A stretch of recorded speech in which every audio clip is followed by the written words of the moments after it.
Hello students, welcome back to my channel twin physics. আজ আমাদের আলোচনার টপিক ক্লাস 12-এর সাইপ্রোকোশ্চেনিক বই থেকে যে সলিউশন সিরিজটা চলছিল তার আজকে আলোর প্রতিসরণ অধ্যায় থেকে প্রবলেম সেট 1 প্রথম 14টা প্রশ্ন নিয়ে আলোচনা করব এবং পরের ভিডিওতে পরের 14টা প্রশ্ন নিয়ে আলোচনা করব।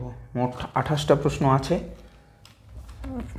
আশা করি তোমরা সবাই ভালো আছো, সুস্থ আছো এবং তার চেয়ে বেশি ইম্পর্ট্যান্ট তোমাদের উচ্চ মাধ্যমিক 2025-এর প্রিপারেশন ভীষণ ভালো চলছে। তাহলে আজকের আলোচনার বিষয় প্রবলেম সেট 1 1 থেকে 14 নম্বর প্রশ্ন। ঠিক আছে, দেখো বুঝবে, হ্যাঁ প্রত্যেকটা জিনিস একটু বুঝবে ভালো করে, দেখবে অঙ্কগুলো কঠিন লাগবে না। বায়ুর সাপেক্ষে জলের প্রতিসরাঙ্ক 4/3 আর বায়ুর সাপেক্ষে কাঁচের প্রতিসরাঙ্ক 3/2। তাহলে কাঁচের সাপেক্ষে জলের প্রতিসরাঙ্ক নির্ণয় করো। ওকে, দেখো আমরা একটা জিনিস জানি যে এই মিউ নাকি কোনো দিন একের চেয়ে ছোটো হবে না, এটা লিখে কেটে দিতে হয়, একের থেকে ছোটো হবে না। অ্যাকচুয়ালি এটা কোন মিউ বলো না? প্রতিসরাঙ্ক কয় প্রকার এটাই আমরা অনেকে কিন্তু জানি না। একটা হয় পরম প্রতিসরাঙ্ক আর একটা হয় আপেক্ষিক প্রতিসরাঙ্ক। যেটা পরম প্রতিসরাঙ্ক সেটা হয় শূন্য মাধ্যমের সাপেক্ষে, আর যেটা আপেক্ষিক প্রতিসরাঙ্ক যেটা যে কোনো মাধ্যমের সাপেক্ষে। বোঝা গেল? তাহলে কোনো মাধ্যমের সাপেক্ষে কোনো মাধ্যমের প্রতিসরাঙ্ক একের চেয়ে কম হতেই পারে, এটা হতে পারে, এই ক্ষেত্রে অসুবিধা নেই। হবে না এইখানে, কেন হবে না? হবে না, আচ্ছা কেটে দিতে হবে। কেন হবে না? কারণ প্রতিসরাঙ্ক হচ্ছে দুটো মাধ্যমের বেগের যে তুলনা, সেটাই। তাহলে এখানে একটা মাধ্যম তো শূন্য মাধ্যম হয়েই আছে, শূন্য মাধ্যমে আলোর বেগ ডিভাইডেড বাই ওই মাধ্যমের আলোর বেগ। তাহলে শূন্য মাধ্যমের আলোর বেগের থেকে ওই মাধ্যমের আলোর বেগ তো কোনোদিন বেশি হতেই পারে না। যেহেতু কোনো মাধ্যমের আলোর বেগ শূন্য মাধ্যমের আলোর বেগের থেকে বেশি হতে পারে না, তাই কোনো মাধ্যমেরই পরম প্রতিসরাঙ্ক একের অপেক্ষা ছোট হবে না। কথাটা ক্লিয়ার হলো? সবসময় তো একের চেয়ে বড়ই হবে। কিন্তু যদি আপেক্ষিক প্রতিসরাঙ্কের কথাতে আসি, তাহলে কোনো একটা মাধ্যমের বেগ অন্য কোনো মাধ্যমের বেগের সাপেক্ষে বেশি তো হতেই পারে। তাই আপেক্ষিক প্রতিসরাঙ্ক কোনো একটা মাধ্যমের অন্য কোনো মাধ্যমের সাপেক্ষে ছোট হতেই পারে, অসুবিধা কিছু নেই। তাহলে এটা হতে পারে। আমাকে যেটা জানতে চেয়েছে সেটা হচ্ছে কাঁচের সাপেক্ষে জলের প্রতিসরাঙ্ক। আচ্ছা, প্রথমত দিয়ে দিয়েছে যে বায়ুর সাপেক্ষে জলের প্রতিসরাঙ্ক, মানে mu of water with respect to air, সেটা কত? 4/3। আর mu of water with respect to mu of glass with respect to air, কাঁচের প্রতিসরাঙ্ক বায়ুর সাপেক্ষে। এবার নিচ্ছি কাঁচের বায়ুর সাপেক্ষে, সেটা হচ্ছে 3/2, মানে 1.5 এটা। তাহলে যদি আমি বলি এটা মানেই mu W divided by mu air, মানে হচ্ছে 4/3। আর এটা যদি আমি বলি তাহলে হবে mu glass divided by mu air, সেটা হবে 3/2। তাহলে যদি আমি বলি যে আমাকে বলেছে কাঁচের সাপেক্ষে জলের, আচ্ছা জলের জানতে চাই কাঁচের সাপেক্ষে, এটা সমান কী হবে? Mu W divided by mu glass. Air দিয়ে যদি ভাগ করে দিই কী দাঁড়াবে? দাঁড়াবে mu W divided by mu air divided by mu glass divided by mu air. এটা হচ্ছে বিষয়। তাহলে mu W divided by mu air এটা কত হলো? এটা 4/3, আর এটা কত হলো? 3/2। তাহলে এটা 2টা উপরে যাবে, মানে 8/9। উত্তরটা হবে 8/9।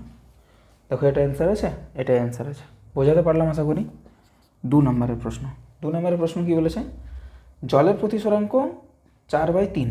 যখনই জলের প্রতিসরাঙ্ক, তার মানে সেটা এয়ারেরই সাপেক্ষে, হয় এয়ার না হয় শূন্য মাধ্যম। 4/3 হলো।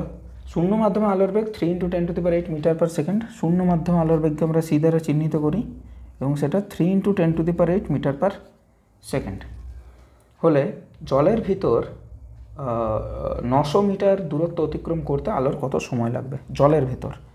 আচ্ছা, তাহলে জলের ভেতর যদি হয় কত সময় লাগবে? সময় মানে হচ্ছে দূরত্ব ডিভাইডেড বাই গতিবেগ। এটা দূরত্ব কতটা? দূরত্বে রাখছি আপাতত, আর ভেলোসিটিটা চেঞ্জ করছি। এটা c/μ, এটা হয় ভি সমান হচ্ছে c/μ। হ্যাঁ এটা হয়, অসুবিধা নেই। তাহলে mu s divided by C, এটার যদি আমি বার করি সময়টা, তাহলে মিউটা হচ্ছে 4/3 গুণিত এসটা কত? 900 মিটার এসআইতেই আছে, আর এখানে 3 × 10⁸, 3 3 9, 9 কেটে গেল, তাহলে এখানে 100, আর এই দুটো কেটে গেলে হয়ে যাবে 10⁶, তাহলে অ্যান্সারটা হবে 4 × 10⁻6 সেকেন্ড। এতটুকু সময় লাগবে, 4 × 10⁻6 সেকেন্ড। এটা হয়ে গেল, অসুবিধা নেই কিছু আশা করি। 3 নাম্বার, অসুবিধা থাকলে কমেন্ট সেকশানে টাইমটাকে উল্লেখ করে অবশ্যই কিন্তু কমেন্ট করবে।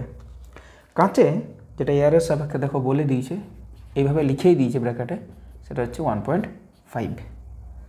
ঠিক আছে, আলোর বেগ, কাঁচে আলোর বেগ, আচ্ছা ভেলোসিটি অ্যাট গ্লাস, সেটা হচ্ছে 2 × 10⁸ মিটার/সেকেন্ড। প্রতিসরাঙ্ক দিল, বেগ দিল। আচ্ছা, একটি তরলে আলোর বেগ দেখা গেল 2.5 × 10⁸। একটি তরলে মানে কোনো একটা লিকুইডে VL, সেখানে দেখতে পাওয়া গেল 2.5 × 10⁸ মিটার/সেকেন্ড। হলো। বায়ু সাপেক্ষে ওই তরলের প্রতিসরাঙ্ক কত? ওই তরলটার প্রতিসরাঙ্ক জানতে চেয়েছে μL with respect to air, সেটা জানতে চেয়েছে। এটা হচ্ছে প্রশ্ন। তাহলে বার করলেই হয়, অসুবিধা নেই।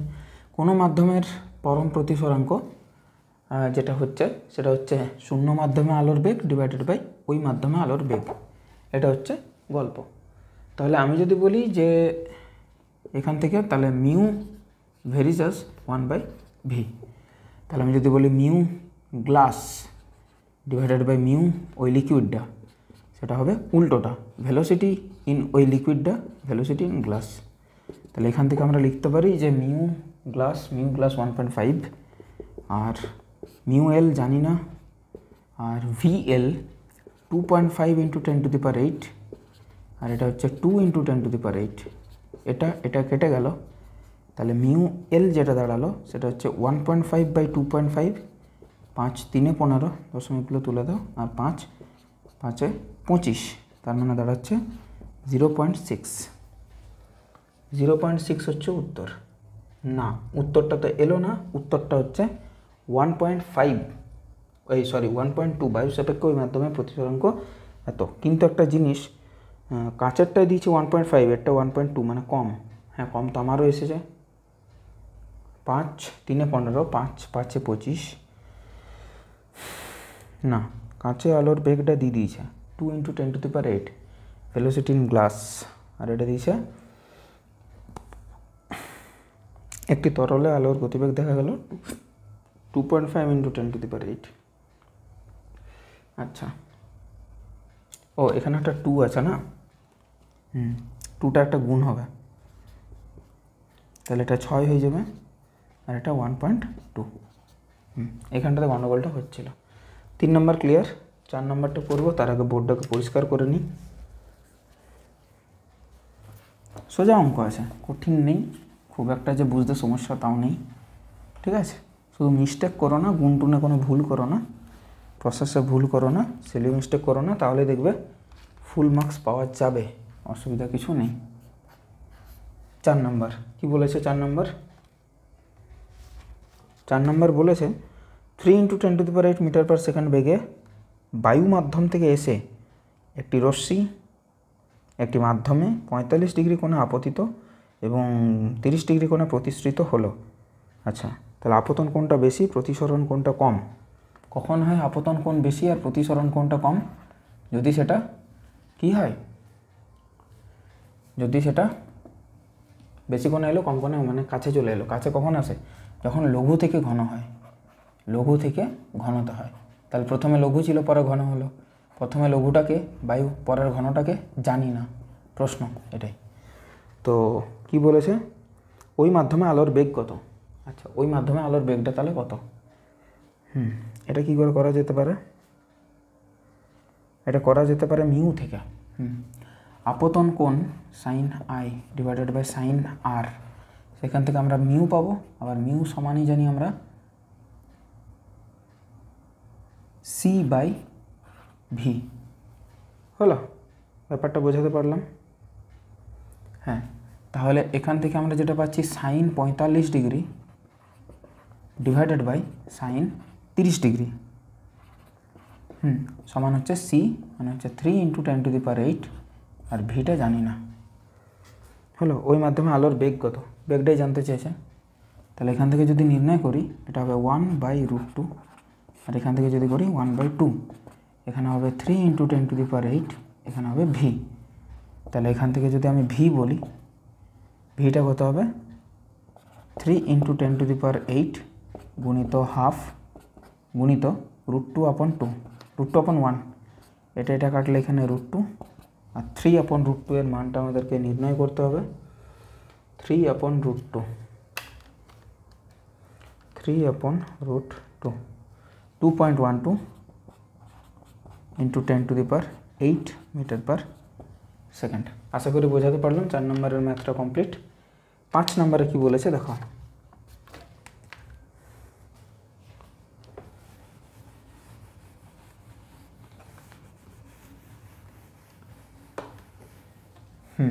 পাঁচ নম্বরেরটা কি বলেছে? 5 নম্বরেরটা বলেছে একবর্ণীয় একটা আলোক রশ্মির বায়ুতে তরঙ্গ দৈর্ঘ্য, এবারে তরঙ্গ দৈর্ঘ্য দিয়ে দিয়েছে। আচ্ছা 5 নম্বর, একবর্ণী একটি আলোক রশ্মির বায়ুতে তরঙ্গ দৈর্ঘ্য, তাহলে ল্যামডা কোথায় এয়ারে, সেটা হচ্ছে 4200 অ্যাংস্ট্রম। বেশ, তারপর রশ্মিটি জলের মধ্য দিয়ে গেলে তার তরঙ্গ দৈর্ঘ্য কত হবে? আচ্ছা, জলের যেটা মিউ দিয়ে দিয়েছে, মিউ অফ ওয়াটার, সেটা হচ্ছে 3/4/3। বেশ, আর এয়ারের যদি বলি সেটা তো সেটা আমাদের জানাই আছে। তাহলে যদি আমার দরকার যে ইয়েটা, তাহলে হয় মিউ সমান কি হয় C/V। তাহলে আমরা বলতে পারি যে শূন্য মাধ্যমের ইয়েটা ডিভাইডেড বাই C সমান n ল্যামডা, মানে n lambda naught divided by lambda, এটা বলতে পারি। দুটো তরঙ্গ দৈর্ঘ্যের অনুপাতও বলতে পারি, বেগের যেমন অনুপাত তরঙ্গ দৈর্ঘ্যের অনুপাত, আর কম্পাঙ্ক তো স্থির থাকে। তাহলে এখান থেকে যদি 4/3 করি ওয়াটারে, তাহলে শূন্য মাধ্যমেরটা বা বায়ু মাধ্যমেরটা হচ্ছে 4200 অ্যাংস্ট্রম, আর এটা জানি না। তাহলে এটা কত হবে? এটা 4 দিয়ে যদি কাটে তাহলে 4 × 4 হলো, দুটো শূন্য নামছে, 4 × 5 = 20, এটা হলো। আর এটাকে যদি 3 দিয়ে গুণ করি তাহলে 3 × 0 = 0, 3 × 5 = 15, 5 আধা থাকলো 1, 3 × 0 1 নেমে গেল, 3 × 1 = 3, এত অ্যাংস্ট্রম, 3150। ঠিক আছে। 6 নম্বর প্রশ্ন। 6 নম্বর প্রশ্ন বলেছে 5 × 10⁻14 হার্জ কম্পাঙ্কের একবর্ণীয় আলো, আচ্ছা কম্পাঙ্ক দিয়ে দিয়েছে, শূন্যস্থান থেকে 1.5 প্রতিসরাঙ্কের একটি মাধ্যমে প্রবেশ করে, ওই মাধ্যমে আলোর তরঙ্গ দৈর্ঘ্য কত হবে? আচ্ছা, তাহলে এই কম্পাঙ্ক থেকে প্রথমে ওর ল্যামডা নটটা বার করবো। ল্যামডা নট মানে হচ্ছে শূন্য মাধ্যমে আলোর বেগ ডিভাইডেড বাই ওর কম্পাঙ্ক, শূন্য মাধ্যমে কম্পাঙ্ক। তাহলে সি যেটা হবে, মানে ল্যামডা নটটা, এটা 3 × 10⁸, আর নিচে যেটা আছে কম্পাঙ্ক সেটা হচ্ছে 5 × 10⁻14। তাহলে এটা কেটে গেল, 10⁻6 থাকলো, তাহলে এখানে 0.6 × 10⁻6 হলো। এবার 6 নম্বর তো, এরপর ওই মাধ্যমে আলোর তরঙ্গ দৈর্ঘ্য কত? 1.5 যার প্রতিসরাঙ্ক, তাহলে 1.5 সমান হচ্ছে ল্যামডা নট, হুইচ ইজ এটা, আর ওই মাধ্যমেরটা জানি না, তাহলে ওই মাধ্যমেরটা বার করলে 0.6 × 10⁻6 ডিভাইডেড বাই 1.5, এটা কেটে গেল। কেটে গিয়ে পরে যেটা হলো সেটা হচ্ছে এখানে একটা দশমিক যদি দিই আমি, তাহলে আমার হচ্ছে দশমিক দিলে আমার হচ্ছে 60, 15 × 4 = 60 × 10⁻6। এবার এখানে যদি 1 ঘর 2 ঘর 3 ঘর 4 ঘর করি, 4 ঘর মানে একটা শূন্য গেল, 4টে মানে 4000 অ্যাংস্ট্রম আসবে, 4000 অ্যাংস্ট্রম অ্যান্সার আছে। আচ্ছা, এবার 7 নম্বরেরটা করি। একটি আলোক রশ্মি একটি স্বচ্ছ কাঁচের স্ল্যাবের ওপর অভিলম্বের সঙ্গে 60 ডিগ্রি কোণে আপতিত হয়েছে। 60 ডিগ্রি কোণে যদি আপতিত হয় তার মানে কি দাঁড়ালো, যে ওর আপতন কোণটা 60 ডিগ্রি। প্রতিফলিত আর প্রতিসৃত রশ্মির মধ্যবর্তী কোণ 90 ডিগ্রি, এটা বলে দেওয়া আছে। তাহলে আপতন কোণ যেটা সেটা হচ্ছে 60 ডিগ্রি, আর প্রতিসৃত রশ্মি আর প্রতিফলিত রশ্মি এই দুটোর মধ্যবর্তী কোণ 90 ডিগ্রি। স্ল্যাবের প্রতিসরাঙ্ক কত?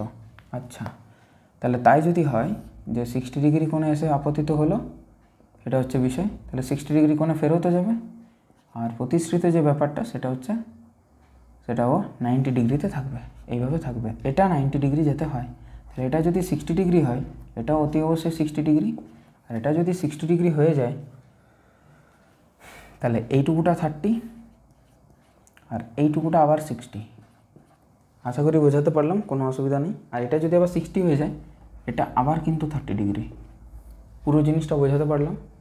তাহলে আমি যদি করি যে sin 60/sin 30, তাহলে আমার হয়ে যাবে কাজ sin 60/sin 30, সেটাই তো আমাদের মিউ হবে, সাইন অফ আপতন কোণ ডিভাইডেড বাই সাইন অফ প্রতিসরণ কোণ। sin 60 হচ্ছে √3/2 আর এটা হচ্ছে হাফ, অ্যান্সারটা এলো √3।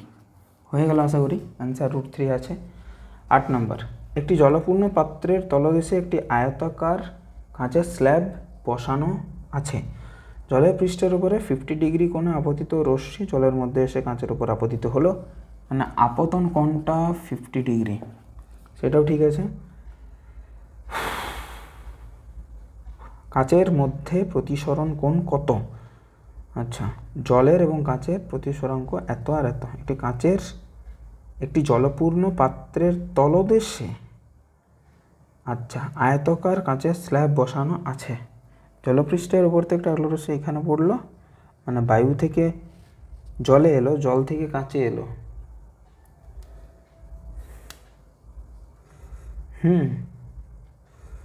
আচ্ছা,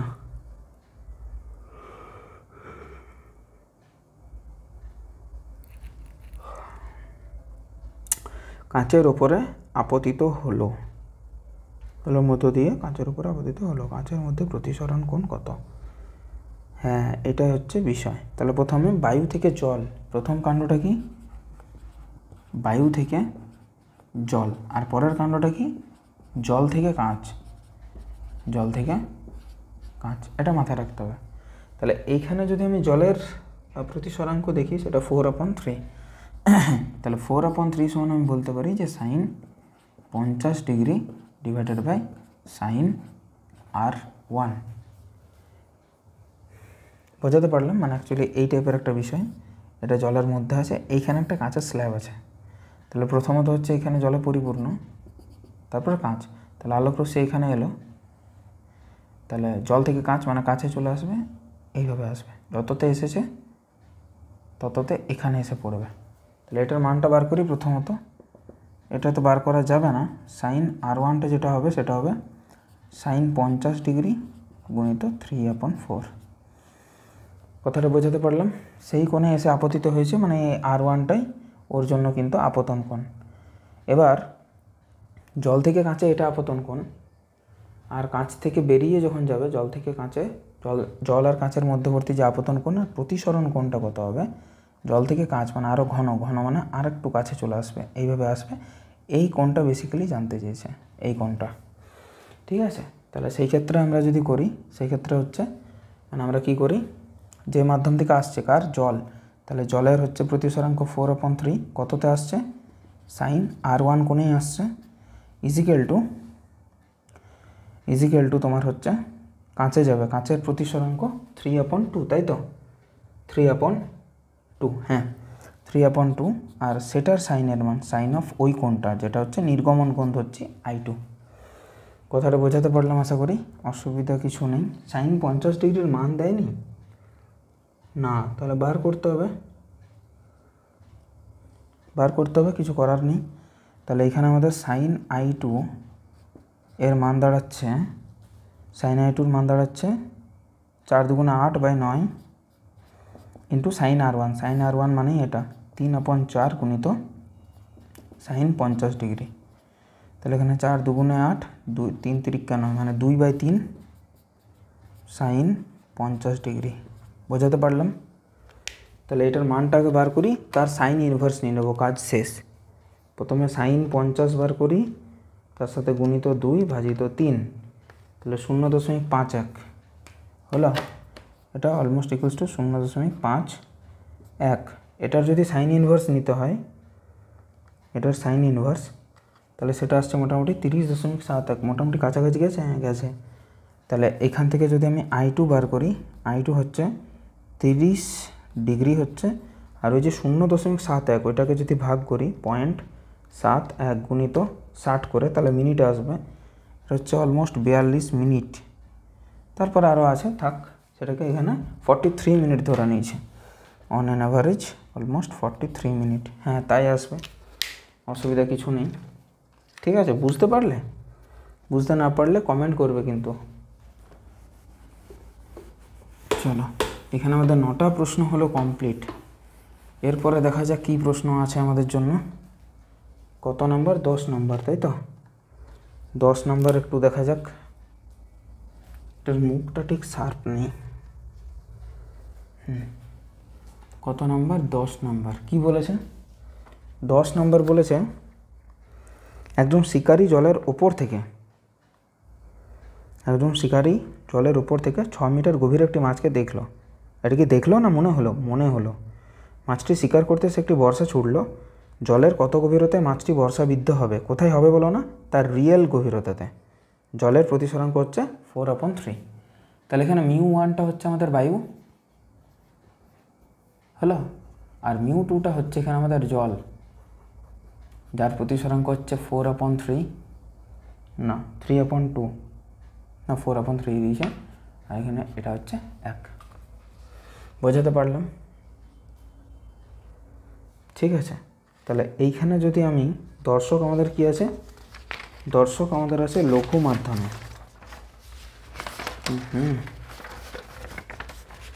দর্শক আছে লঘু মাধ্যমে। ঠিক আছে।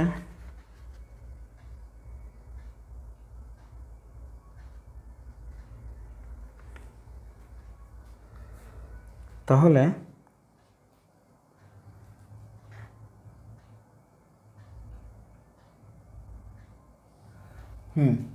তাহলে এখানে হচ্ছে তোমার আপাত গভীরতা ডিভাইডেড বাই প্রকৃত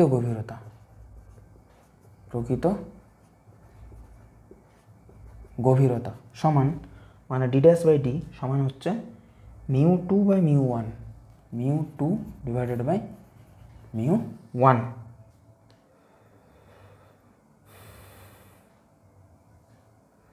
যেখানে μ2টা হচ্ছে তোমার দর্শক যে মাধ্যমে আছে, অবজারভার যেখানে আছে, আর বডি যেখানে আছে সেটা হচ্ছে এটা, বস্তুটা যেখানে আছে। ঠিক আছে, দেখা যাক এই সূত্রটা ধরে আমাদের অঙ্কটা মেলে কিনা, না হলে আমি ব্যাখ্যাতে যাব। আশা করছি এটা ধরেই কাজ হয়ে যাবে আমাদের। দেখা যাক কী হয়। তাহলে আপাত গভীরতা কি বলেছে? হ্যাঁ, আপাত গভীরতাটাই কিন্তু ওই 6 মিটার ওটা মনে হচ্ছে। আর বর্ষি বিদ্ধ যেটা হবে সেটা হচ্ছে প্রকৃত গভীরতা। অবজেক্ট যেখানে আছে, অবজেক্ট না অবজারভার, দর্শক যেখানে আছে, বলা ভালো লিখে দিচ্ছি, দর্শক, আর এটা হচ্ছে বস্তু। তাহলে দর্শক কোথায় আছে? বায়ুতে, মানে 1। বস্তু কোথায় আছে? 4/3 মানে 3 ওপরে গেল। এবার যদি ডি এর মান বার করি 6/24, 24কে 3 দিয়ে ভাগ করলে 8 মিটার। ব্যাস, কাজ আমাদের কমপ্লিট, উত্তর মিলে গেছে, কোনো অসুবিধা নেই। বোঝাতে পারলাম তো? এবার দেখো 11 নম্বর। একজন সাঁতারু, এবার জলে আছে কিন্তু দর্শক, একজন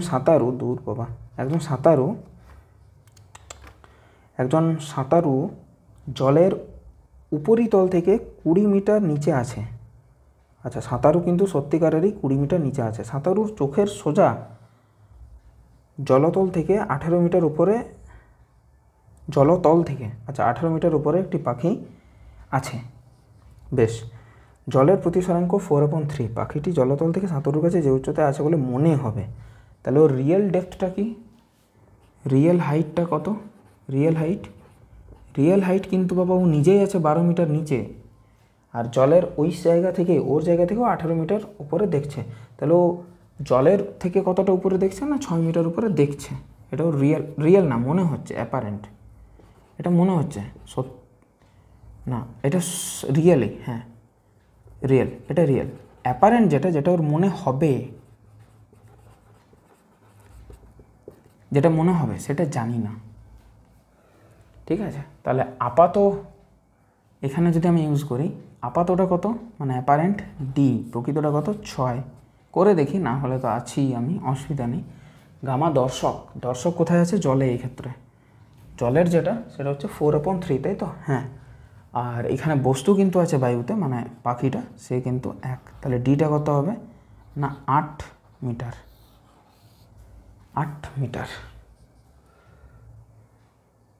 না, এটা কিন্তু 24 মিটার দেখাচ্ছে। ঠিক আছে, হ্যাঁ 8 মিটার জলের ইয়ের থেকে, না 8 মিটার হচ্ছে জলের উপরিতল থেকে। এই হাইটটা যেটা হলো সেটা জলের উপরিতল থেকে। সাঁতারু তো এখানে আছে, পাখি এখানে আছে। পাখি কীরকম আঁকে এবার, কে জানে পাখি কীরকম আঁকে? এমনি করে এমনি পাখি, যাই হোক পাখি একটা, ঠিক আছে। তাহলে মানুষটা কত আছে জলের নিচে? 12 মিটার নিচে আছে। তাহলে জলের উপরিতল থেকেও 8 মিটার উপরে দেখতো, ঠিক আছে। এটা তো আপাত আর প্রকৃত যেটা সেটা জলের উপরিতল থেকে। তাহলে তোমার এটা হয়ে যাবে কিন্তু, ঠিক আছে। 6 মিটার ও নিচে আছে, তাহলে 8 আছে 14, তাহলে 14 মিটার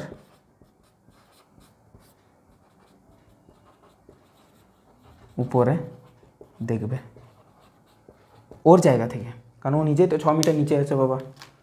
বোঝাতে পারলাম না? একটা সাঁতারু কিন্তু 12 মিটার নিচে আছে না, সেই ক্ষেত্রে হলো না তো। না, 12 মিটার নিচে আছে, তাহলে 12 আর 8 তো 20 হয়ে যাবে। না, প্রবলেম আছে, ভুল হয়েছে কোথাও একটা।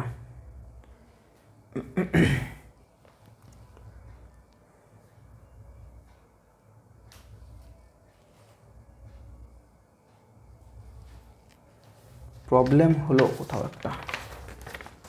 এটা হচ্ছে তোমার বস্তুর আপাত গভীরতা ডিভাইডেড বাই প্রকৃত গভীরতা। বস্তুটার আপাত গভীরতা যেটা ডিভাইডেড বাই প্রকৃত গভীরতা ইজিক্যাল টু হলো μ2 বাই μ1,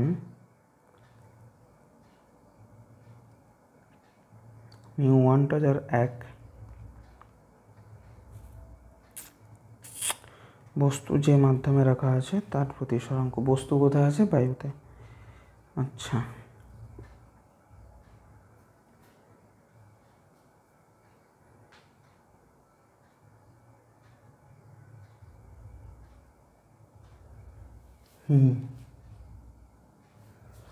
সেটাই তো। এবারে আপাতটা কি তাহলে ওইটাকে 6 বলছে? একজন সাঁতারু, আচ্ছা কোথা থেকে এটা একটু দেখতে হবে। এটা হচ্ছে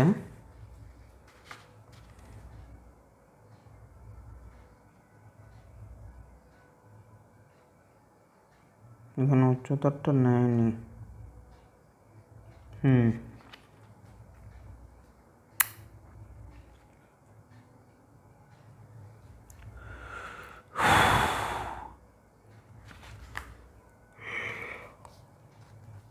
দর্শক আছে যে মাধ্যমে তার প্রতিসরাঙ্ক μ2টা দর্শক যে মাধ্যমে অবস্থিত তার প্রতিসরাঙ্ক μ2, মানে μ2টা হচ্ছে কিন্তু তোমার এখানে ওপরে দর্শক আছে জলে।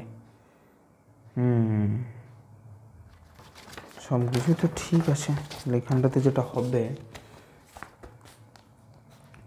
একজন সাঁতারু জলের উপরিতল থেকে 12 মিটার নিচে আছে। আচ্ছা, ওকে, 12 মিটার নিচে আছে। সাঁতারুর চোখের সোজা জলতল থেকে 18 মিটার ওপরে একটি পাখি উড়ছে। আচ্ছা, তাহলে 18 মিটার উপরে পাখি উড়ছে, সেটা ওর সাপেক্ষে। জলের প্রতিসরাঙ্ক 4/3। পাখিটা জলতল থেকে সাঁতারুর কাছে যে উচ্চতা আছে বলে মনে হবে তার মান, মানে অ্যাপারেন্টটাই বার করতে বলেছে। আর নিচে হচ্ছে রিয়েল ইয়েটা, তাহলে এখানে 18 হয়ে যাবে। হ্যাঁ, এখানে 18 হয়ে যাবে। এখানে 6 কেন হবে? 18 দর্শক থেকে দূরত্ব না, দর্শক থেকে তো 18, তাহলে এটা হয়ে যাবে 3 6 18 6 4 24। ব্যাস, এটাই আমাদের উত্তর, 24 মিটার।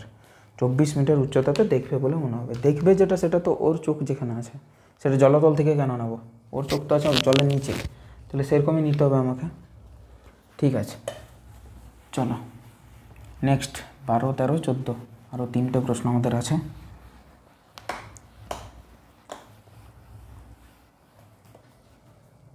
দেখো 12 নম্বর কি বলেছে? 12 নম্বরে বলেছে কাগজের ওপর আঁকা একটি কালির দাগকে 50 সেন্টিমিটার ওপর থেকে দেখা হলো।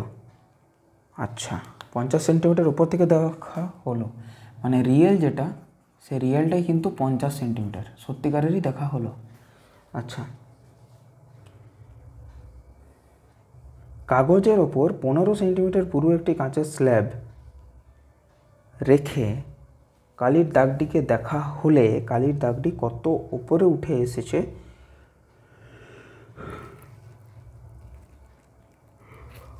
বলে মনে হবে।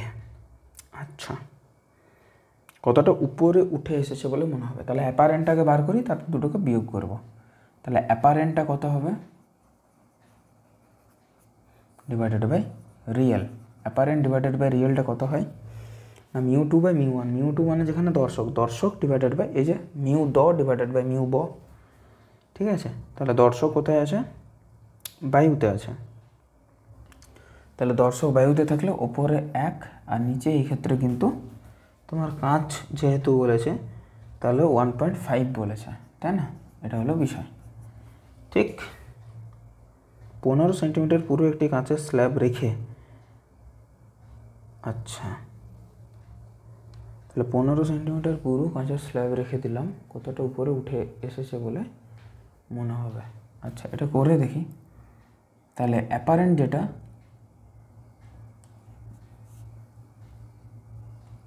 সেটাই বার করবো। এটা 50, সেটা 1.5। তাহলে এখানে এ যেটা হবে সেটা হবে 50 বাই 1.5। মনে তো হচ্ছে না এটা মিলবে। 5 দিয়ে 100, 5 3 15, 3 দিয়ে হলে 33.33। তাহলে এটা যেটা দাঁড়াবে সেটা এখানে অ্যান্সারটা দিয়েছে 5 সেন্টিমিটার অনলি। 5 সেন্টিমিটার তো এখানে হচ্ছে না 50 থেকে। আচ্ছা, 15 সেন্টিমিটারের কাঁচ স্ল্যাব। তাহলে এখানে ওইটার একটা কাজ করতে হবে, ওই জিনিসটাকে ইউজ করতে হবে, না হলে কিন্তু হবে না। এখানটাতে আমাদের এই রিয়েল ডেপথটা 50 না নিয়ে আমাদেরকে 15 নিতে হবে। 15 নিলেই অঙ্কটা মিলে যাবে। কেন নেব? কারণ 15 সেন্টিমিটারের ওই বেদটা আছে, বেদটা ম্যাটার করছে এখানে। তাহলে 15 বাই 1.5 সেটা হবে 10, আর ওর ডেপথ ছিল 15, এখন 10 সেন্টিমিটার দেখা যাচ্ছে। তাহলে কতটা উপরে উঠে এসেছে? 5 সেন্টিমিটার উপরে উঠে এসেছে। 13 নম্বরেরটা বলেছে একটি কাঁচ ফলকের বেধ 10 সেন্টিমিটার। ফলকের এক পৃষ্ঠে আলোকরশ্মি 60 ডিগ্রি কোণে আপতিত হয়ে ফলকের অপর পৃষ্ঠে নির্গত হলো। রশ্মিটির পার্শ্ব সরণ কত হবে? আচ্ছা, বেদ দিয়েছে, এটা দিয়েছে, আপতন কোণ দিয়েছে, বুঝতে পারলাম। আপতন কোণ দিয়েছে, কাগজটার বেধও দিয়েছে। তাহলে আমাদের যেটা সূত্র সেই জিনিসটা কাজে লাগাতে হবে, যে পার্শ্ব সরণের যেটা রাশিমালা, যে T into sine I into 1 minus cos I divided by root over mu square minus sine square I. বোঝাতে পারলাম? এটা আমাদের পার্শ্ব সরণ এক্স। তাহলে বেধটা আমাদের কত দিয়েছে? 10 সেন্টিমিটার। আপতন কোণ 60 ডিগ্রি। তাহলে সাইন 60 ডিগ্রির মান হচ্ছে √3/2। এখানে 1 মাইনাস কস 60 মানে হচ্ছে half, root over mu square মানে হচ্ছে 1.5 স্কোয়ার মানে 2.25 মাইনাস সাইন 60 মানে হচ্ছে √3/2 মানে হচ্ছে 3/4। 3/4 মানে হচ্ছে 0.75। এই ভ্যালুটা, এটা হলো বিষয়। তাহলে সেখানে যদি দেখি এখানে হচ্ছে 5 ইন্টু √3, এখানে 1 মাইনাস 1 বাই এটা হচ্ছে 2 ইন্টু রুট ওভার, এটা 0, 7 আছে 12 বলবে 5 দিতে, 0 1, এটা হচ্ছে এটা মানে রুট ওভার 1.5। তাহলে এটার ইয়েটা কত পাওয়া যাচ্ছে? এটা হচ্ছে রুট ওভার 1.5 এটা ইন্টু 2, এটা 2.44। তাহলে 1/2.44 এটা থেকে বিয়োগ দিলাম তো 5 গুণিত √3, 5.110। হ্যাঁ 13 নিচে এরা আমার আসছে 5.11, ওদের 1.3, আমার 1.1, তো সেন্টিমিটার। আর আজকে লাস্ট ম্যাথ যেটা করব,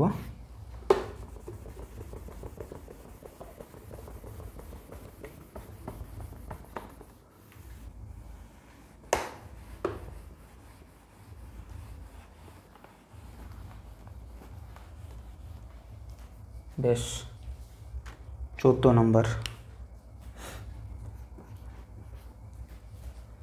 আজকে লাস্ট ম্যাথটা করি, কমপ্লিট করি। 14 নম্বর, 1.5 প্রতিসরাঙ্ক বিশিষ্ট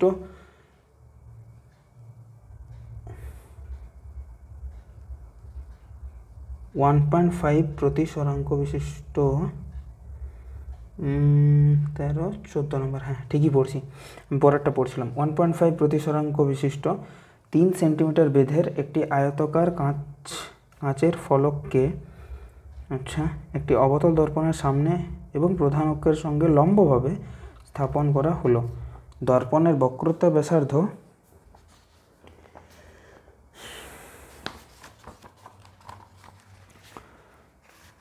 দর্পণের বক্রতা ব্যাসার্ধ 10 সেন্টিমিটার। একটি বস্তুকে প্রধান অক্ষের কোন বিন্দুতে স্থাপন করলে প্রতিবিম্ব বস্তুর উপর গঠিত হবে। আচ্ছা, এটা করতে হবে। 1.5 প্রতিসরাঙ্ক বিশিষ্ট আর এত বেধের একটি আয়তাকার কাঁচ ফলককে একটি অবতল দর্পণের সামনে এমনি কাঁচ স্ল্যাবকে দাঁড় করানো হয়েছে। বেশ, তার বেধটা হচ্ছে 3 সেন্টিমিটার আর প্রতিসরাঙ্কটা হচ্ছে 1.5। বেশ, এবং এর প্রধান অক্ষের সঙ্গে অবিলম্বভাবে স্থাপন করা হয়েছে। দর্পণের বক্রতা ব্যাসার্ধ 10 সেন্টিমিটার। একটি বস্তুকে প্রধান অক্ষের কোথায় স্থাপন করলে প্রতিবিম্ব বস্তুর ওপর গঠিত হবে। তাহলে প্রতিবিম্ব কখন বস্তুর উপর গঠিত হয়? যদি বস্তু থাকে বক্রতা কেন্দ্রে। তাহলে এর বক্রতা ব্যাসার্ধ দিয়ে দিয়েছে 10 সেন্টিমিটার। তাহলে বক্রতা ব্যাসার্ধতে যদি আমাদের থাকতো বস্তুটা, তাতেই কাজ হয়ে যেত। বাট 3 সেন্টিমিটারের একটা থাকায় গোলমালটা হয়েছে। দর্পণ থেকে বিন্দুটির দূরত্ব 11 সেন্টিমিটার হতে হবে। যাই হোক, এটা উত্তরটা দেখে কাজ নেই। তাহলে এটা হলো বক্তব্য, ঠিক আছে। তাহলে 10 সেন্টিমিটারে একে রাখা যাবে না, তাহলে যেহেতু আছে, কত দূরে অবস্থিত এটা একটু জানলে ভালো হতো বিষয়টা, ঠিক আছে, নাহলে তো প্রবলেম। তাহলে একটা কাজ করতে পারি, 3 সেন্টিমিটারের বেধ আর এর প্রতিসরাঙ্ক হচ্ছে এটা। তাহলে বস্তুটাকে যদি, তাহলে দেখো এটার গল্পটা কিছুটা এরকম টাইপের হবে যে ধরো বস্তু এইখানে আছে, অবজেক্ট, সেই বস্তুটা থেকে একটা আলোকরশ্মি এখানে যাবে, এখানে যাওয়ার পরে প্রতিসরণ ঘটবে এবং সে হয়তো এখানে গিয়ে পরে মিট করবে। এবার এই আলোকরশ্মিটা মনে হবে যেন এইসব জায়গা থেকে আসছে, কারণ দর্পণ একই রকমভাবেই বুঝতে পারবে না যে এটা কিন্তু আলোটা বেঁকে এসেছে। কথাটা ক্লিয়ার হলো আমার? ঠিক, এটা কিন্তু রিয়েল অবজেক্ট আর এটা হচ্ছে তার ভার্চুয়াল একটা পজিশন। কথাটা বোঝা গেল? এটা ঠিক আপাত গভীরতার প্রকৃত গভীরতার মতো কাণ্ডটা ঘটছে। সেই ক্ষেত্রে আমরা কি জানি যে T×1 - 1/μ, এটাই হয় কিন্তু দুটো অবস্থানের পার্থক্য। ও ড্যাশ যেটা হবে সেটা হবে T×1 - 1/μ, যেখানে টিটা হচ্ছে বেধ। এবারে বেধটা আমরা জানি 3 সেন্টিমিটার, 3×1 - 1/1.5, এটা হচ্ছে বিষয়। তাহলে এটা যদি আমরা করি 3×1 - এটা কত আসবে? এটা আসবে তোমার 10/15 এমনি। তাহলে সেখানে যদি করি তাহলে 15 - 10 মানে হচ্ছে 5/15। তাহলে 5, 3, 5 15, 5 5 কেটে গেলে 1। তাহলে এই যে ডিস্টেন্সটা এটা হচ্ছে কিন্তু 1 সেন্টিমিটার। কথাটা বোঝাতে পারলাম? এটাই কিন্তু সঠিক উত্তর না, এর মানে সঠিক উত্তর না, মানে এখানে ইনকমপ্লিট হলো, আর একটু বাকি আছে। কোথায় বস্তু থাকলে বাবা সেই জায়গাতে প্রতিবিম্ব গঠিত হয়? যদি বক্রতা ব্যাসার্ধে বস্তু থাকে তাহলে বক্রতা ব্যাসার্ধতে কিন্তু প্রতিবিম্ব গঠিত হয়। তাহলে এটা যেটা রিয়েল বস্তু, সেই রিয়েল বস্তুর যদি একটা ভার্চুয়াল ইমেজ তৈরি করতে পারে, তাহলে সেই ইমেজটার যেটা ভার্চুয়াল ইমেজ সেটা মানে এই দর্পণটা করলো এই বস্তুটার এখানে প্রতিবিম্ব, দর্পণটা না সরি কাঁচ স্ল্যাবটা। এবারে এই দর্পণটা এই যে কাঁচ স্ল্যাব কর্তৃক গঠিত প্রতিবিম্ব সেটা ওর জন্য বস্তু। এবারে ওর ওখানে বস্তু থাকলে ওর ওখানেই প্রতিবিম্ব তৈরি হবে। তাহলে ওর এইখান থেকে এটা ডিস্টেন্সটা আমরা জানি। দেখো মনে করে দেখো, এটাই কিন্তু ক্যাপিটাল আর বা স্মল আর, যেটাই বলো না কেন। কারণ বক্রতা ব্যাসার্ধ ও ড্যাশটা যদি বক্রতা ব্যাসার্ধ না হয়, তাহলে ও ড্যাশের প্রতিবিম্বটা গঠিত হতে পারবে না, সেকেন্ড ইমেজটা, ফাইনাল ইমেজ যেটা। আচ্ছা যাই হোক, তাহলে এটা হলো বিষয়। তাহলে আমরা এইটা যদি পোল হয়, তাহলে পোল থেকে ও ড্যাশ এটা জানতাম 10 সেন্টিমিটার। তাহলে যদি আমরা বলি যে বস্তু কোথায় রাখতে হবে, মানে পিও কত হবে, পিও হবে PO dash plus O dash, which is 10 centimetre plus 1 centimetre, মানে 11 সেন্টিমিটার। 11 সেন্টিমিটার দূরে যদি প্রতিবিম্ব বস্তুটা রাখা হয়, তাহলে দর্পণ কর্তৃক প্রতিবিম্বটা সেখানে গঠিত হবে যেখানে দর্পণের জন্য যেখানে বস্তুটা থাকবে। দর্পণ বুঝবে ও ড্যাশে বস্তু আছে, ওতে বস্তু নেই। প্রথমে কাঁচ স্ল্যাব ও এর প্রতিবিম্ব তৈরি করবে ও ড্যাশে, ও ড্যাশটাই দর্পণটার জন্য প্রতিবিম্ব হিসেবে কাজ করবে, বস্তু হিসেবে কাজ করবে। সেকেন্ড ইমেজ সবসময়তে মানে পরের প্রতিসরণের জন্য বস্তু হিসেবে কাজ করে, ঠিক আছে। তাহলে এখানে যদি বস্তু থাকে, এখানে প্রতিবিম্ব হবে, বিকজ অফ তার বক্রতা ব্যাসার্ধে বস্তু আছে। বস্তুটা মিছিমিছি বস্তু, বাট ওর জন্য ওইটাই তো মনে হবে যে বস্তু। যাই হোক, আজকের ভিডিওটা এত দূর অবধি থাকলো। 14টা প্রশ্ন নিয়ে আলোচনা করলাম আজকের এই ভিডিওতে। পরের ভিডিওতে 15 থেকে 28 পরের 14টা প্রশ্ন নিয়ে আলোচনা করব। পড়াশোনা করতে থাকো, ভালো থাকো, সুস্থ থাকো, টেক কেয়ার, বাই।